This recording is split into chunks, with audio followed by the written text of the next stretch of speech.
Hello welcome back. ಎಲ್ಲರೂ ಹೇಗಿದ್ದೀರಾ? Hope ಎಲ್ಲರೂ ಚೆನ್ನಾಗಿದ್ದೀರಾ ಅಂತ ಅಂದ್ಕೊಂಡಿದ್ದೀನಿ. ನಾನು ಕೂಡ ತುಂಬಾ ಚೆನ್ನಾಗಿದ್ದೀನಿ. ಲಾಂಗ್ ಟೈಮ್ ಆಗಿದೆ ನಾನು ವಿಡಿಯೋನ ಅಪ್ಲೋಡ್ ಮಾಡಿ. ಇವತ್ತು ವಿಡಿಯೋನ ಮಾಡೋಕ್ಕೆ ಬಂದಿದ್ದೀನಿ. ಒಂದು ಒಳ್ಳೆ ರೆಸಿಪಿಯೊಂದಿಗೆ ಬಂದಿದ್ದೀನಿ. ಇವತ್ತು ಒಂದು ಮಸಾಲ ರೊಟ್ಟಿ ಹೇಗೆ ಮಾಡೋದು ಅಂತ ತೋರಿಸ್ತೀನಿ. ನಾನು ಇಲ್ಲಿ ಏನೆಲ್ಲ ಇಂಗ್ರೀಡಿಯೆಂಟ್ ತೊಗೊಂಡಿದ್ದೀನಿ ಅಂದರೆ ಈರುಳ್ಳಿ, ಹಾಗೆ ನುಗ್ಗೆ ಸೊಪ್ಪು, ಸಾಂಬಾರ್ ಸೊಪ್ಪು, ತುರಿದಿರೋ ಅಂತಹ ಮೂಲಂಗಿ, ಕ್ಯಾರೆಟ್, ಹಸಿ ಶುಂಠಿ, ಬೆಳ್ಳುಳ್ಳಿ ಪೇಸ್ಟ್ ಅದನ್ನು ಕೂಡ ತುರ್ಕೊಳ್ಬಹುದು. ನವಿಲ್ಕೋಸನ್ನು ಸಹ ನಾನು ತುರ್ಕೊಂಡಿದ್ದೀನಿ. ಇಲ್ಲಿ ಇಷ್ಟನ್ನು ಹಾಕಿ ಮಾಡ್ಕೊಳ್ಳೋ ಅಂಥದ್ದು. ಹಾಗೆ ನಿಮಗೆ ಏನೇನು ತರಕಾರಿ ಬೇಕು ಅಂತ ಅನಿಸುತ್ತೆ, ಮನೇಲಿ ಯಾರಾದರೂ ತರಕಾರಿ ತಿನ್ನೋರಿಲ್ಲ ಅಂದರೆ ಈ ರೀತಿ ಒಂದು ರೊಟ್ಟಿನ ಮಾಡಿದ್ರೆ ಎಲ್ಲರೂ ಸಹ ತಿಂತಾರೆ, ಇಷ್ಟಪಟ್ಟು ತಿಂತಾರೆ, ತುಂಬಾ ಟೇಸ್ಟಿಯಾಗಿರುತ್ತೆ.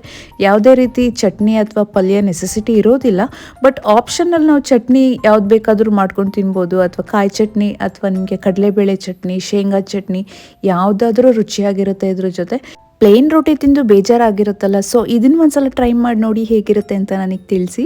ಯಾರೆಲ್ಲ ನ್ಯೂ ಮೆಂಬರ್ಸ್ ನನ್ನ ಚಾನಲ್ನ ನೋಡ್ತಾ ಇದ್ದೀರಾ, ಈಗಲೇ ಹೋಗಿ ಸಬ್ಸ್ಕ್ರೈಬ್ ಮಾಡ್ಕೊಳ್ಳಿ. ಹಾಗೆ ಪಕ್ಕದಲ್ಲಿರೋ ಬೆಲ್ ಐಕನ್ನ ಕ್ಲಿಕ್ ಮಾಡಿ, ಯಾಕಂದರೆ ನಾನು ಯಾವುದೇ ವೀಡಿಯೋಸ್ ಹಾಕಿದ್ರು ಫಸ್ಟ್ ನಿಮಗೆ ನೋಟಿಫಿಕೇಶನ್ ಬರುತ್ತೆ. ಅದಕ್ಕೆ ಇವಾಗ ಮಸಾಲೆ ರೊಟ್ಟಿನ ಹೇಗೆ ಮಾಡೋದು, ಅದಕ್ಕೇನೆಲ್ಲ ಹಾಕಬೇಕು ಅಂತ ತೋರಿಸಿದ್ದೀನಿ. ಅದಕ್ಕೆ ಇನ್ನೂ ಏನೇನೆಲ್ಲ ಆ್ಯಡ್ ಮಾಡಬೇಕು ಅಂತ ತೋರಿಸ್ತೀನಿ. ವಿಡಿಯೋನ ಮಿಸ್ ಮಾಡದೆ ಕೊನೆವರೆಗೂ ನೋಡಿ. ಒಂದು ಮಿಕ್ಸಿಂಗ್ ಬೌಲ್ನ ತಗೊಳ್ಳಿ. ಅದಕ್ಕೆ ನಾವೇನೆಲ್ಲ ಹೆಚ್ಚಿಟ್ಕೊಂಡಿದ್ವಿ ಅದನ್ನು ಹಾಕ್ಕೊಳ್ಳಿ. ನುಗ್ಗೆ ಸೊಪ್ಪಲ್ಲಿ ತುಂಬ ಐರನ್ ಕಂಟೆಂಟ್ ಇರುತ್ತೆ, ಹಾಗೆ ಪ್ರೋಟೀನ್ ಕೂಡ ಜಾಸ್ತಿ ಇರುತ್ತೆ. ನಿಮಗೆ ನಾನ್ ವೆಜ್ಗಿಂತ ನುಗ್ಗೆ ಸೊಪ್ಪಲ್ಲಿ ಅಥವಾ ನುಗ್ಗೆಕಾಯಲ್ಲಿ ತುಂಬಾ ಪ್ರೋಟೀನ್ ಜಾಸ್ತಿ ಇರುತ್ತೆ, ಅದನ್ನು ಯೂಸ್ ಮಾಡ್ಕೊಳ್ಳಿ. ಸೊ ಏನೇನೆಲ್ಲ ಹೆಚ್ಚಿಟ್ಕೊಂಡಿದ್ವಿ ಎಲ್ಲನೂ ಹಾಕ್ಕೊಂಡ್ವಿ.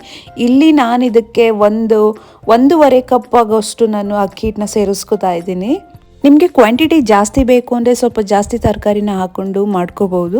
ನಾವಿಲ್ಲಿ 4 ಜನಕ್ಕಾಗುವಷ್ಟು ಮಾಡ್ಕೋತಾ ಇದ್ದೀವಿ. ರುಚಿಗೆ ತಕ್ಕಷ್ಟು ಉಪ್ಪು, ಹಾಗೆ ಸ್ವಲ್ಪ ಜೀರಿಗೆನ ಹಾಕಿ ಪೆಪ್ಪರ್ನ ಹಾಕ್ತಾ ಇದ್ದೀವಿ. ಯಾಕಂದರೆ ನಾನು ಹಸಿ ಮೆಣಸಿನ್ಕಾಯಿನ ಯೂಸ್ ಮಾಡಿಲ್ಲ, ಗ್ಯಾಸ್ಟ್ರಿಕ್ ಇರೋದ್ರಿಂದ. ಇಷ್ಟನ್ನು ಹಾಕಿದ್ಮೇಲೆ ಕೈಯಲ್ಲೇ ಮಿಕ್ಸ್ ಮಾಡ್ಕೊಳ್ಳಿ. ಕೈಯಲ್ಲೇ ಮಿಕ್ಸ್ ಮಾಡ್ಕೊಂಡಾಗ ನಿಮಗೆ ಆ ಮೂಲಂಗಿ ಏನಿದೆ ಅದು ನೀರು ಬಿಡೋಕ್ಕೆ ಸ್ಟಾರ್ಟ್ ಆಗುತ್ತೆ. ಮೊದಲೇ ನೀವು ನೀರು ಹಾಕ್ಕೊಂಡು ಜಾಸ್ತಿ ಕಲಿಸೋದ್ರಿಂದ ಫುಲ್ ನೀರಾಗಿಬಿಡುತ್ತೆ. ಸ್ವಲ್ಪ ಗಟ್ಟಿ ಹದಕ್ಕೆ ಕಲಿಸ್ಕೋಬೇಕಾಗುತ್ತೆ. ಅದಕ್ಕೆ ಫಸ್ಟ್ ಇದನ್ನು ಈ ಥರ ಕೈಯಲ್ಲೇ ಮಿಕ್ಸ್ ಮಾಡ್ಕೋಬೇಕು. ಇದೇ ಮಿಕ್ಸ್ಚರ್ಗೆ ನೀವು ರಾಗಿ ಹಿಟ್ಟನ್ನ ಹಾಕ್ಕೊಂಡ್ರೆ ಅದು ರಾಗಿ ಮಸಾಲ ರೊಟ್ಟಿ ಆಗುತ್ತೆ. ನೆಕ್ಸ್ಟ್ ಸ್ಟೆಪ್ ಬಂದು ನೀರು ಹಾಕ್ಕೊಂಡು ಮಿಕ್ಸ್ ಮಾಡ್ಕೋಬೇಕು. ತುಂಬಾ ಕೇರ್ಫುಲ್ ಆಗಿರಬೇಕು, ಯಾಕಂದರೆ ತುಂಬಾ ತೆಳು ಆದರೆ ರೊಟ್ಟಿ ತಟ್ಟೋದಕ್ಕಾಗಲ್ಲ, ಅಥವಾ ಅಂಚು ಮೇಲೆ ಹಾಕಿದರೆ ಅದು ಬರೋದು ಇಲ್ಲ. ಒಂದೇ ಸಲ ನೀರು ಹಾಕ್ಕೊಂಡು ಮಿಕ್ಸ್ ಮಾಡ್ಕೊಳ್ಳೋದು ಬೇಡ, ಸ್ವಲ್ಪನೇ ಹಾಕ್ಕೊಂಡು ಮಿಕ್ಸ್ ಮಾಡ್ಕೋಬೇಕು. ತುಂಬಾ ತೆಳು ಆಗಬಾರ್ದು. ಈಗ ಅದಕ್ಕೆ ನಾವು ಇದನ್ನು ಕಲಿಸ್ಕೊಂಡಿದ್ದೀವಿ. ನೆಕ್ಸ್ಟ್ ಸ್ಟೆಪ್, ನೀವು ಸ್ಟವ್ ಹಚ್ಚಿ ಪ್ಯಾನ್ನ ಇಟ್ಕೊಳ್ಳಿ. ಅದಕ್ಕೆ ಸ್ವಲ್ಪ ಆಯಿಲ್ನ ಹಾಕ್ಕೊಳ್ಳಿ. ಅದು ಸ್ವಲ್ಪ ಬಿಸಿ ಆದ ನಂತರ ಒಂದು ಬಟರ್ ಪೇಪರ್ನ ತಗೊಂಡು ಅದಕ್ಕೆ ಎಣ್ಣೆನ ಹಾಕ್ಕೊಂಡು, ರೊಟ್ಟಿ ಮಾಡೋದಕ್ಕೆ ಎಷ್ಟು ಹಿಟ್ಟು ಬೇಕು ಅಂದರೆ ನೀವು ದೊಡ್ಡದಾಗಿ ಹಾಕೋದಾದರೆ, ಚಿಕ್ಕದಾಗಿ ಹಾಕೋದಾದರೆ ಎಷ್ಟು ಬೇಕೋ ಅಷ್ಟನ್ನು ತಟ್ಕೊಳ್ಳಿ. ಚೆನ್ನಾಗಿ ತೆಳುವಾಗಿ ತಟ್ಕೊಂಡು ಅದನ್ನು ನೀವು ಹಂಚ ಮೇಲೆ ಹಾಕೋಬೇಕಾಗುತ್ತೆ. ಇಲ್ಲಿ ಇದಕ್ಕೆ ಕಾಂಬಿನೇಷನ್ ಆಗಿ ಕಡಲೆಬೇಳೆ ಚಟ್ನಿನ ಮಾಡ್ಕೊಂಡಿದ್ದೀವಿ. ಈ ಚಟ್ನಿ ರೆಸಿಪಿ ನನ್ನ ಅಕೌಂಟಲ್ಲಿ ಆಲ್ರೆಡಿ ಇದೆ. ನಿಮಗೆ ಬೇಕು ಅಂದರೆ ಈ ರೆಸಿಪಿನ ನನ್ನ ಅಕೌಂಟಲ್ಲಿ ಬಂದು ಚೆಕ್ ಮಾಡಿ ವಿಡಿಯೋಸ್ನ ನೋಡಿ.